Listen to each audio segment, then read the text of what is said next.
Sisačka Donja Posavina zbog raznolikosti i jedinstvenosti biljnog i životinjskog svijeta u poplavnom području rijeke Save predstavlja europsku posebnost.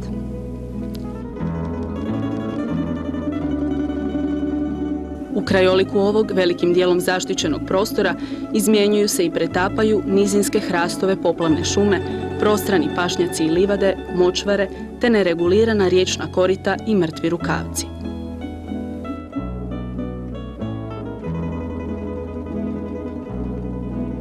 Sačuvao se ovdje i tradicionalni način življenja kojega naglašavaju stare hrastove kuće i jedinstvene narodne nošnje.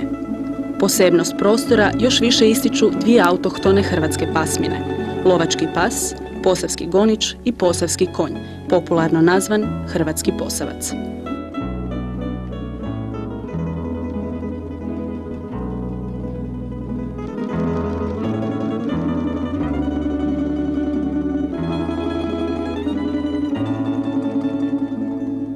Nije slučajnost što je Sisačka Posavina zajedno s Moslavinom područje s najvećom koncentracijom posavskog konja u Hrvatskoj, jer je to kraj bogat prirodnim pašnjacima, travnjacima i plavnim pašnjacima ogromnih površina.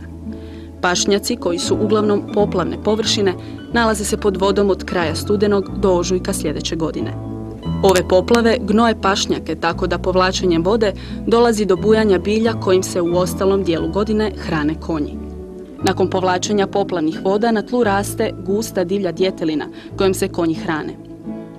Močvarne livade obiluju krestacem, bijelom rosuljom, busikom i šašem. Na ovim livadama konji borave od početka svibnja kada prelaze na pašnjake.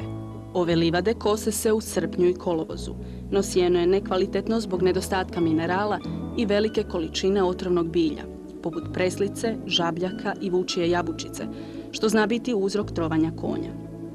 Nakon ovih odsjeditih livada, konji prelaze na pašnjake, koji još uvijek nisu suhi, tako da neizbježno dolazi do oštećenja i neracionalnog korištenja. Na ovoj ispaši konji ostaju do kasne jeseni. Šume pokraj pašnjaka konji koriste za sklanjanje od velikih žega ili od jakih mrazeva. U zimi su konji u stajama gdje hrane livadnim sjenom, kukuruzovinom, slamom i bijelim šašama. U razdoblju 15. i 16. stoljeća na rubne dijelove uzgojnog područja posavskog konja uz rijeku Savu i njene pritoke započinje utjecaj konja koji su imali već tada organizirane uzgoje. To su konji iz španjolskih i talijanskih uzgoja, lipicanci kao već priznata pasmina te konji engleskog podrijetla. U literaturi iz tog razdoblja po prvi put se kao domaći konj spominje posavski konj tim imenom. Uglavnom je to konj siromašnog puka koji živi na rubnim dijelovima poplavnih pašnjačkih područja na kojima prehranjuje svoje konje. Razdoblje od početka 19. stoljeća karakterizira isušivanje poplavnih područja uz rijeku Savu i smanjivanje prostora uzgojnog područja posavskom konju. Pretvaranje tih područja u obradivu i naseljenu zemlju, pri čemu posavski konj u zajednici s čovjekom imaju temeljnu ulogu u pomoći i radu te gospodarskom iskorištavanju tog područja u kojem se, osim pašnjaka, nalazi ogromno bogatstvo kvalitetne šume. Da bi posavske konje učinili jačima u radu početkom 18. stoljeća, vlastela uvodi pripusne stanice i započinje sa značajnijim utjecajem prema potrebama tog vremena križanja domaće posavske pasmine konja s konjima nonius pasmine, lipicanske i noričke, te teškim radnim konjima iz zapadne Europe. Uglavnom su se ukrižavanja vodila s ciljem pretapanja posavske pasmine u jednu od uvezenih. Međutim, značajno je pri tome da su to uglavnom bili pokušaji ukrižavanja koji su se vodila s rubnih područja uzgoja nametana od vlastela i kasnije državne vlasti. Poglavito u vremenu od 30. godina 20. stoljeća do prije Domovinskog rata 90. godina s teškim radnim konjima, najčešće ardenskim konjima.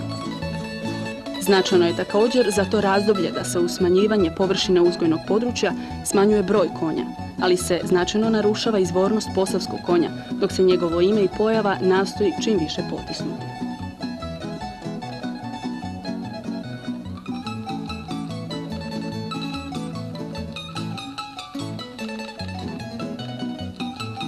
Posavski konj rezultat je križanja hladnokrvnog konja sa sjevera i zapada, koji je težeg okvira i hladnijeg temperamenta, te toplokrvnog konja s istoka i juga, lakšeg okvira te življeg temperamenta.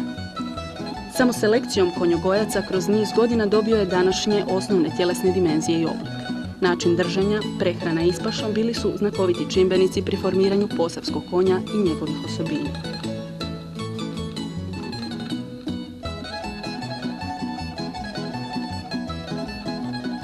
Posavskom konju glava je nešto grublja, teža, relativno uža i dulja s izraženim očima, malim i kratkim, ali široko razmaknutim ušima.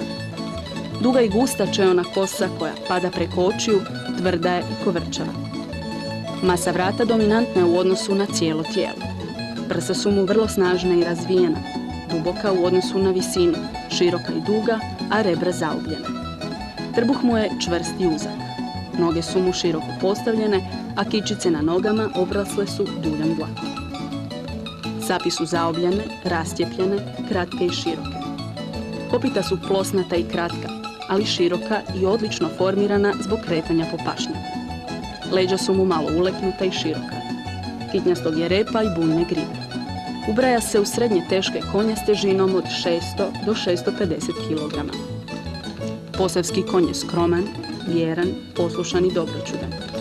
Uporan je u radu, vrlo izdržljiv u vožnji s dugim korakom, a dobro podnosi velike vrućine i zimu. Najučestalije boje posavskog konja su dorat i tamni dorat. Zatim po učestalosti dolaze vranac, svijetli dorat i sivac, što su i karakteristične boje posavskog konja.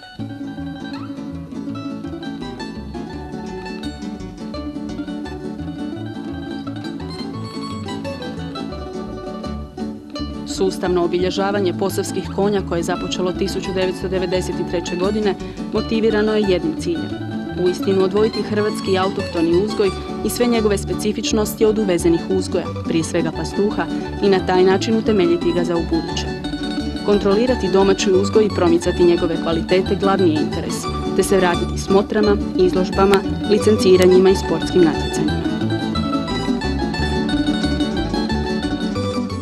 Prva izložba na kojoj je ova pasmina sudjelovala organizirana je u okviru jesenskog međunarodnog velesajma 16. i 17. rujna 1993. godine u Zagrebu, gdje je predstavljeno 5 pastuha iz Posavine i gdje su po prvi puta uzgajivači bili u komisiji za ocjenjivanje grla.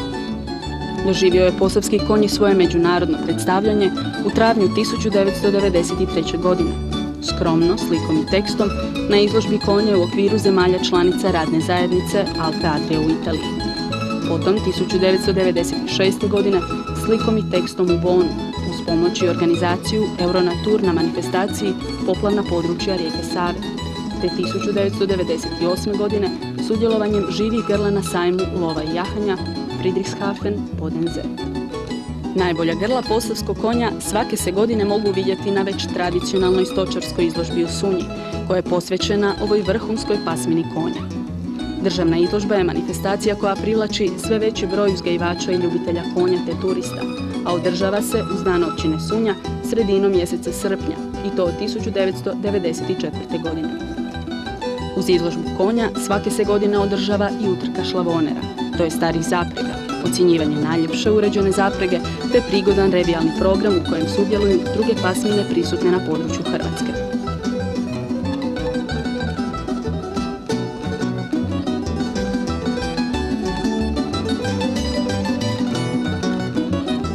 Posavski konj predstavnik je tradicionalnog uzgoja konja u Hrvatskoj.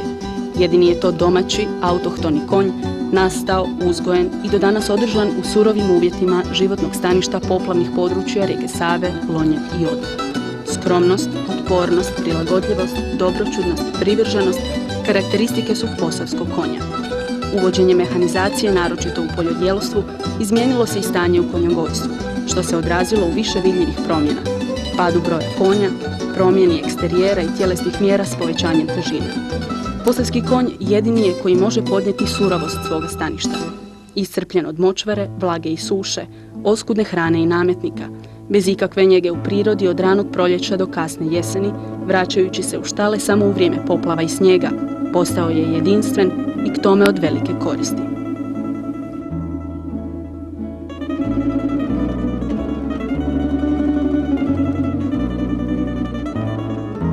Upravo stoga utemeljen je cijeli niz konjogojskih udruga na već spomenutom području, koji uz dosta poteškoća uspijevaju očuvati ovu posebnost i vrijednost. Lokalna uprava i samouprava u potpunosti je svjesna nesklonosti vremena posavskom konju, pa stoga i podržavaju sve programe koji štite opstanak ove hrvatske autohtone pasmine.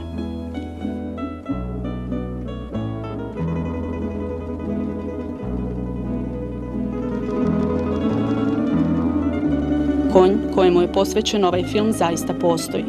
O tome svjedoče istine o njemu zapisane u iskustvima i pričama njegovih uzgajivača, te njegova pojava na stoljetnim pašnjacima s kojima tvori nerazdvojiv, gotovo simbiotski odnos. Ovaj simbol Hrvatske postaje nezaobilazni dio europske i svjetske baštine.